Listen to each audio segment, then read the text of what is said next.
जम्मू व कश्मीर के सरहदी ज़िला राजौरी के तहत आने वाले कोटरंका सब डिवीज़न के बढ़ाल गांव में पिछले 1.5 माह के दौरान हुई 14 अमवात के बाद इन मौतों का सिलसिला थमने का नाम नहीं ले रहा और पिछले 4 दिनों के दौरान 5 ताज़ा अमवात होने की वजह से इलाका में रहने वाले लोगों के अंदर डर का माहौल देखने को मिल रहा है।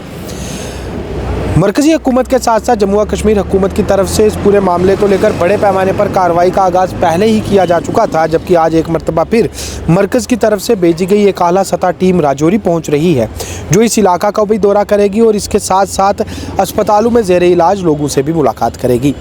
बीते कल जम्मू कश्मीर के चीफ सेक्रेटरी अतुल डुल्लू साहब की तरफ से ली गई एक मीटिंग के दौरान जो कुछ चीज़ें निकलकर सामने आई है, जिससे जुड़ा हुआ एक प्रेस बयान भी जारी किया गया। उसमें ये साफ बता दिया गया है कि ये अमवात ना तो किसी वायरल, ना बैक्टीरियल और ना ही किसी और माइक्रोबियल इन्फेक्शन यानी कि बीमारी की वजह से हैं, बल्कि इनके पीछे न्यूरोटॉक्सिन्स का होना माना जा रहा है। न्यूरोटॉक्सिन एक इस तरह का जहर जो कि इंसान के नर्वस सिस्टम पर असर करता है।